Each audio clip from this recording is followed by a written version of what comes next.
You know what I'm saying? Gotta pop my collar, stretch my shirt out, you know what I mean? About that time, baby, you know the vibes. We talking Love Island, baby. Let's get it.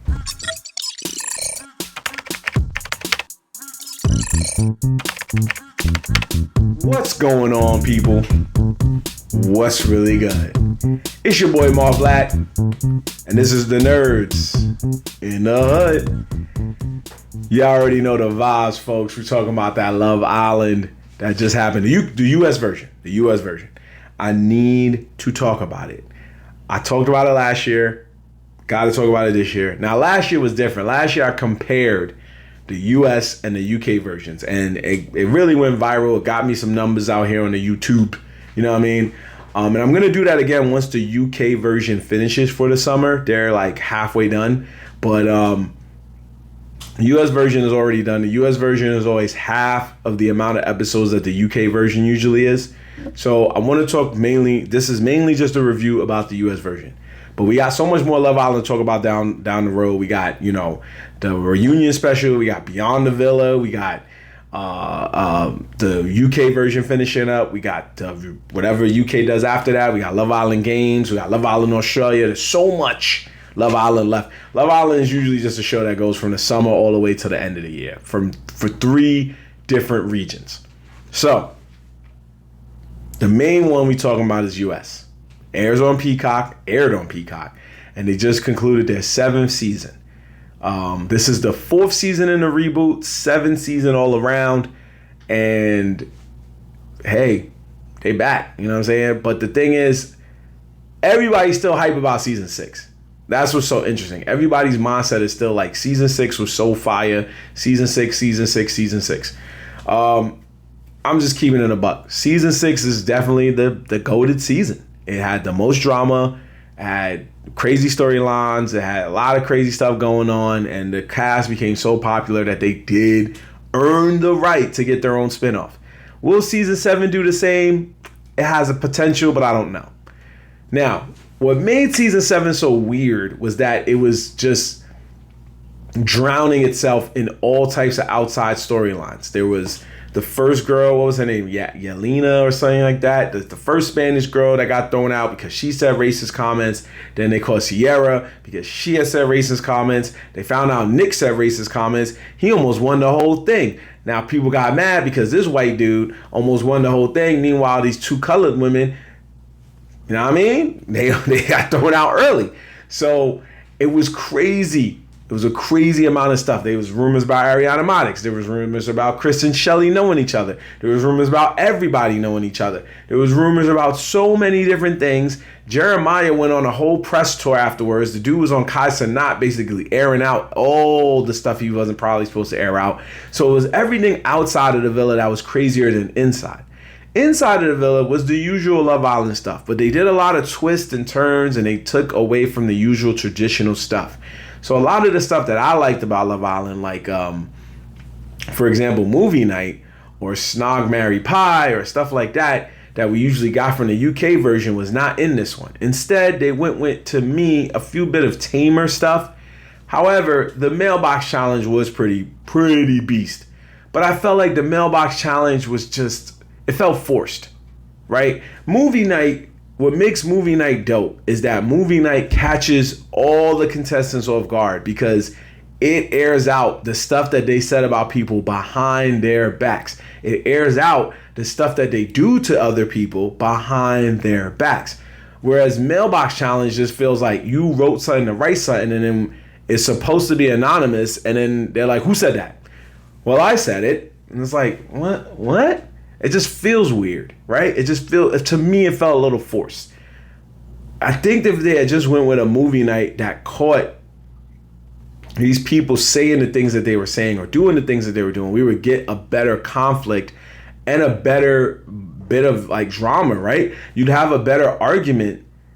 You still got cool arguments that we all wanted to see, because this is why we watch Love Island. We watch Love Island to see 2 people try to fall in love and face the pressures of falling in love, and then at the same time go through a whole thing where like people are like, oh nah, you know what I'm saying? Like, boom, I'm gonna argue with you and this, that, and the third. And that's what we want to see. We want to see somebody turn up and get real pissed. Like, nah, bump that B, that's BS. That's what we come to see on Love Island. So here, we wanted that same thing. We just ain't, we got it, but in smaller doses. And it just felt like everybody was just ganging up on a chick. I want to say this. From my time of watching Love Island, I think the corniest thing in the world is to watch 2 or 3 dudes verbally gang up on a chick.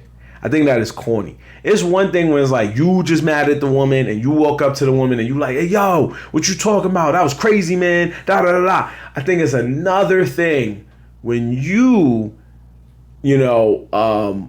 have like bring your friend over and your friend comes over and they all in her face, yo, fuck you. Like, I think that's crazy, right? We all adults. Let's just talk it out like adults. If we yelling at each other, that's wilding for respect in my personal opinion. So when I see these dudes like gang up on Amaya and stuff like that or come at Huda, I just feel like, yo, what this woman gonna do to you right now? Nothing. Verbally or physically. Verbally, she could probably cuss your ass out. But physically, she ain't gonna do nothing, right? So you know that. So it's like, what you trying to get tough for? Calm down with all that rah-rah stuff. That's what I just feel like. You know what I'm saying? So it's just, to me, I feel like a lot of that stuff kind of got weird. The UK version is doing it too. They getting a little weird with it when they kind of coming at these females. And mind you, sometimes the females would be like, all right, you deserve an argument. But it's like, I ain't gonna come at you crazy or out of pocket. This was an out of pocket season. Season 6 was more like, yo, we made mistakes, but we worked it out. We argued, but we worked it out. We stood on our ground. Season 7 was more like, I gotta stand on business because everybody coming for me. Everybody is going for me every single time. And there's always that one character that stands out every season, right? Last season, it was more like Leah. The season before that, it was like, what was that guy named? Bernie, whatever. I don't even know who the original reboot was, but this season, to me, it was Huda, right? Huda stood out because you watched this woman go through so much with two different guys. Well, technically 3. There was that one guy she met in Casa and he was a loser. Like, he was weird, but there were 2 different guys she went through it with. With Jeremiah, she found a dude that was like, he was kind of submissive, but also at the same time, he was kind of really feeling her, but his head was so wrapped up and he was easily manipulated by other people. And that always doesn't work in a relationship, right? Once a guy starts being like, hey, yo, she's doing this over here, she's doing that over there. Now you go over there, you start yelling at her instead of trusting her. That's it. You already lost her. So I think that's where he got messed up. He got caught up in the mind games. These dudes basically strategically got him out, and then she had to find another dude. And when she found that other dude, yeah, Chris was working for her in the beginning, and at some point he kind of just saw it like, this is whack. Like, and he did have some valid points, but she didn't have a really good way with words with him where she could have told him, look, I'm a little gun shy because I was just in a whole situation with somebody else. And I know I'm not supposed to care what people think, but I just feel a type of way because it's like I went through it with somebody else. I gave him my heart, and I got my heart broken.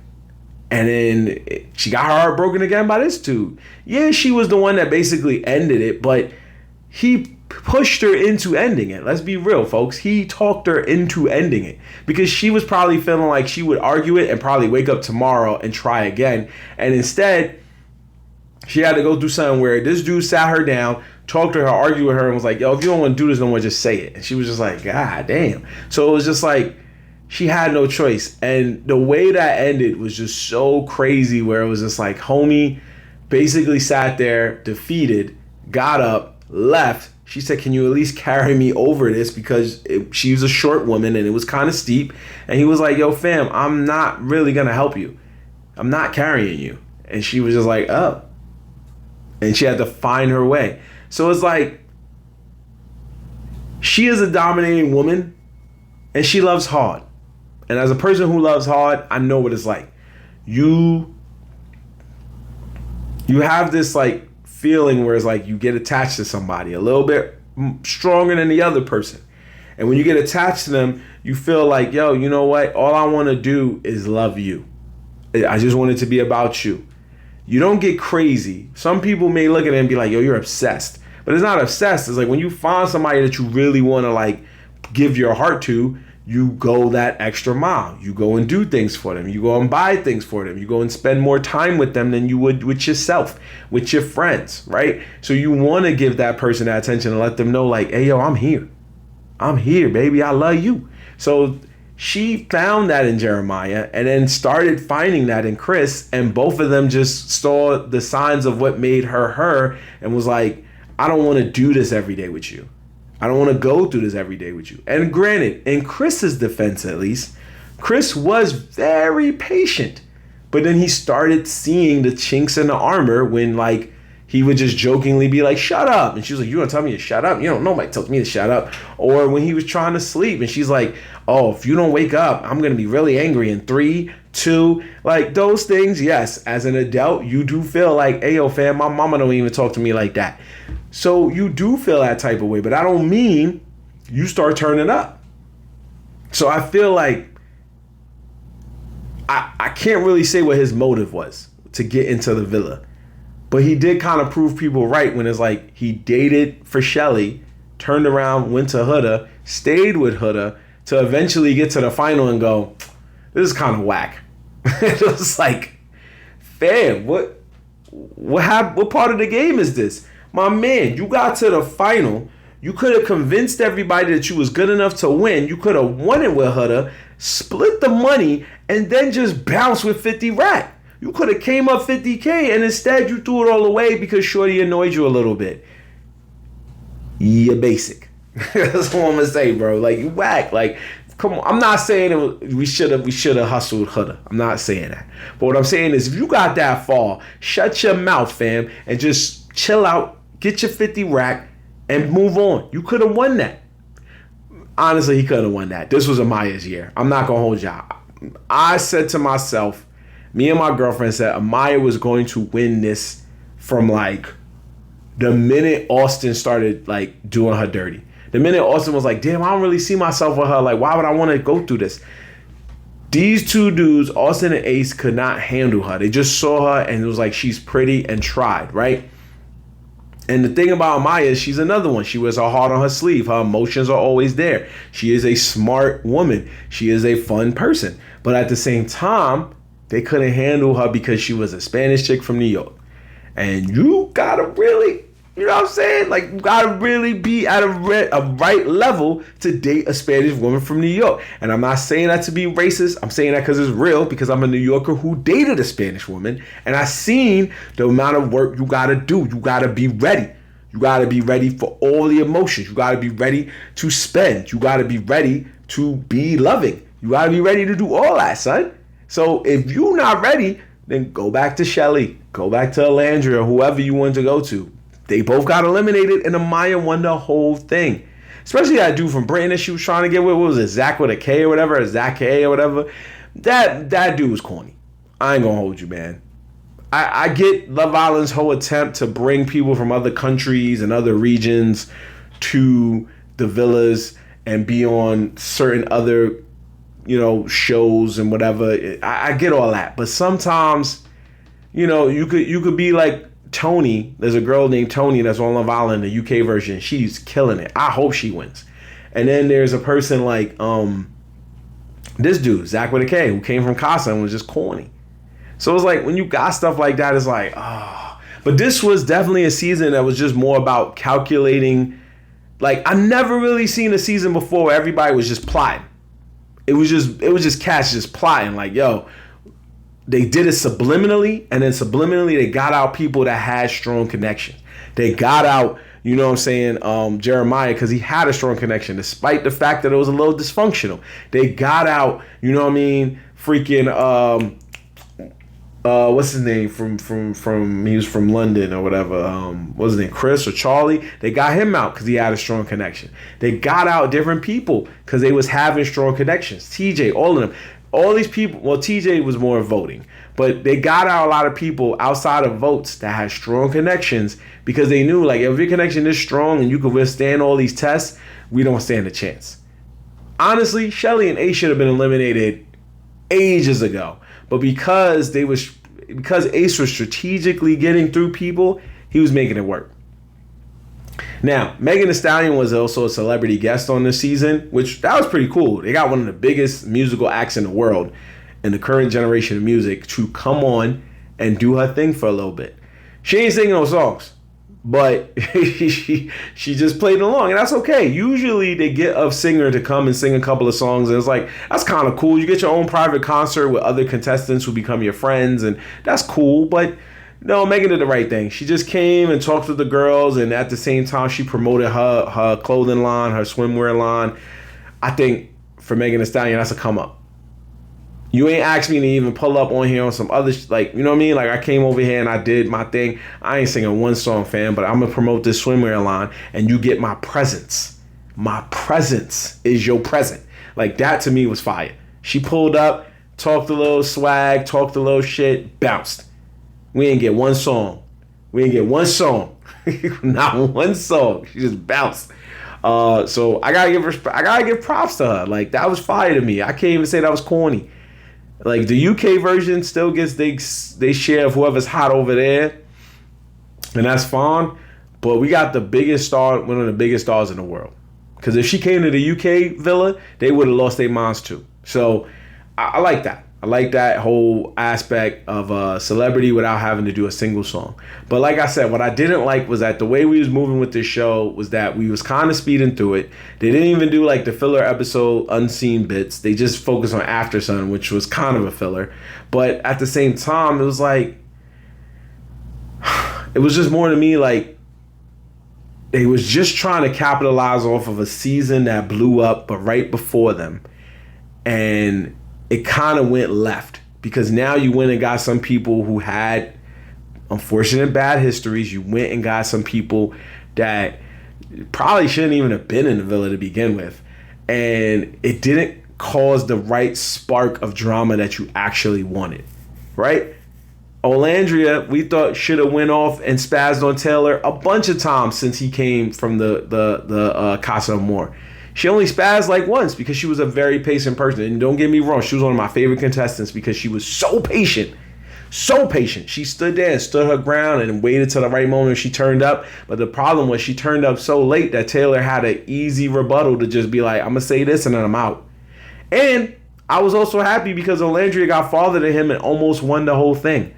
But I think the real victor was Amaya. She deserved to win.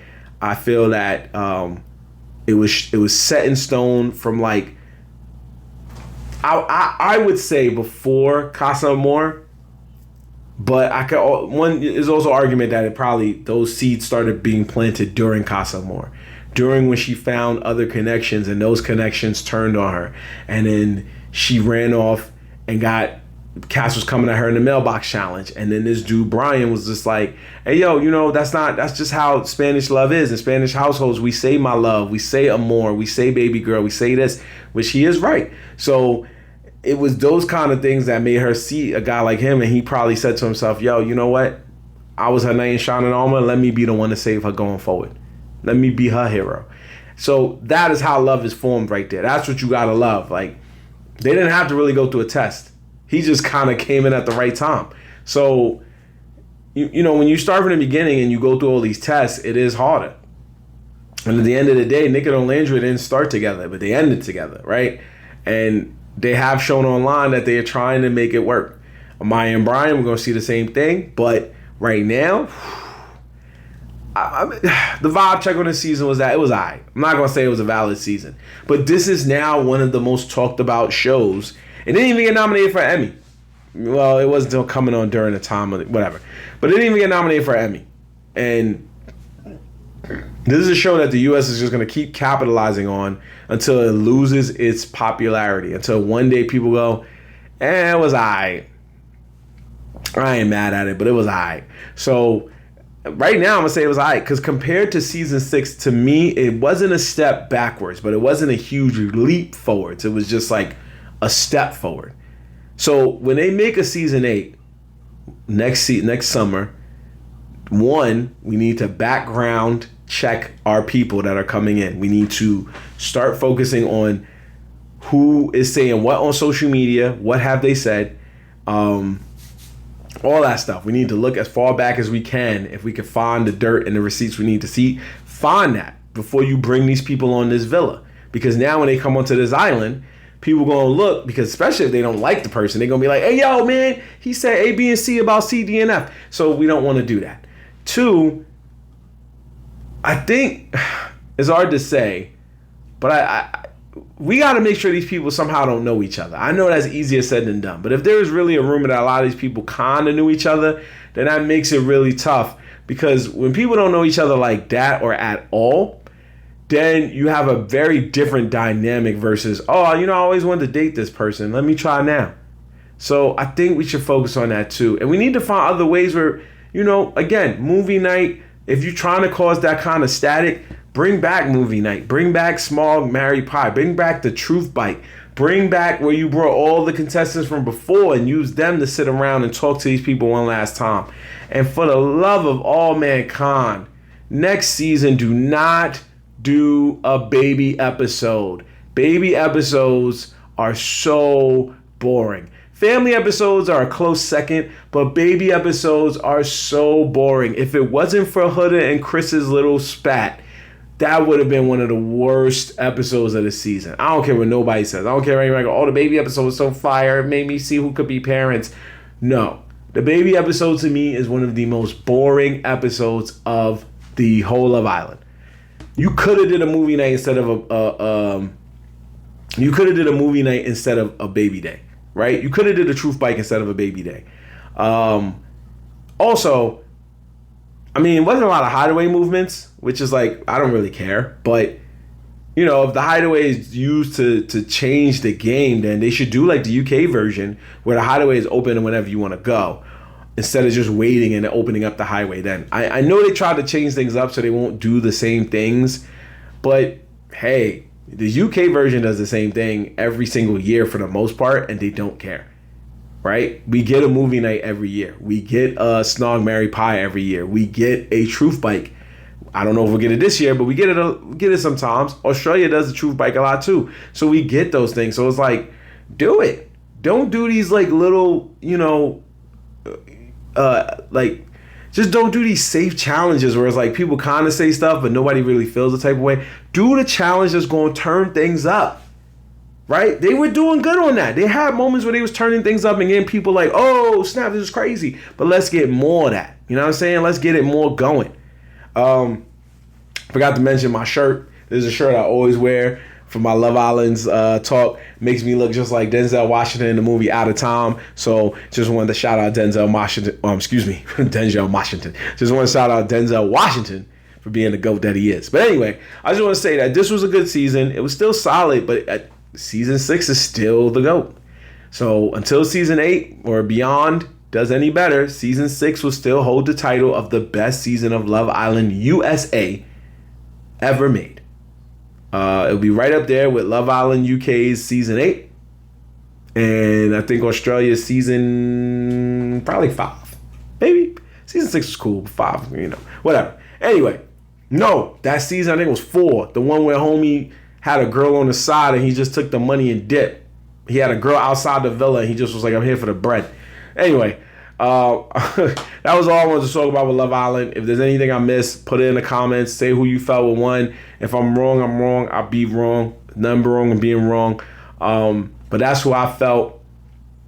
Because you know what? I could say this. The favorite girl to me was still Amaya. Although I did have love for Alandria and I had some love for Huda, because again, like I said, this was a woman who loved hard. And because she loved hard, I think what happened is just there's people that can't reciprocate or they can't receive a person that loves hard. They just feel like, yo, I just don't know how to take this. So I think that is where she was at there. My favorite boy, because, frat Taylor, but can't even say it was Taylor, honestly. Honestly, man, it was hard. For a second, I was going to say my favorite boy was Chris. I was feeling where Jeremiah was coming from. I ain't even going to hold you. But probably Pepe, man. Pepe was just chill, man. Pepe was just there. He ain't caused no problems with nobody. He was just there. He pulled up. He saw the people he needed to see, and then he made it to the finals. So, yeah, Pepe is probably my favorite boy. The worst boy I would say was Ace. Don't know him. Not going to say I hate him as a person. But in terms of the actual scope of Inside the Villa, I will say that I just didn't like his movements. I didn't like the fact that he was a master manipulator and deflecting, which was cool. I give him props for that, but I felt like the deflections weren't needed. He should have just stood on his own 2 feet like he said he was going to do. And then he lied in anger and said, one of us is 5'10" and has the balls to say what nobody else is saying. You're not 5'10", bro. Your feet was dangling off the couch. You're not 5'10". 5'10" brother would not have his feet dangling off the couch. Favorite girl was Amaya or Huda. Least favorite girl was probably, I'm going to say Shelly. I ain't gonna hold y'all. I didn't really care for Shelly. In the beginning, it seemed like she was a cool person, and then her movement started moving kind of weird. She started moving real funny, and I ain't like that. You know, you kind of was hypocrite in what you was saying, and then people started seeing that. America saw that, and then you try to change your ways, but it was too late. You didn't get to go to the finals. So that was my favorite boy and favorite girl. I just wanted to throw that out there. And again, huge shout out to Ariana Maddox hosting it. Sarah Hyland was a cool host, but Ariana Maddox is now upgraded. So shout out to her. Anyway, follow me on social media using the link tree in the description below. I will catch y'all next time on another edition of Nerds in the Hood. I now have 30 minutes to leave the villa, so I must pack my bags and say my goodbyes. So I'm going to have to holler at y'all later. It's been a fun journey. Let me go get my water bottle and my duffel bag. Peace. See y'all at the reunion.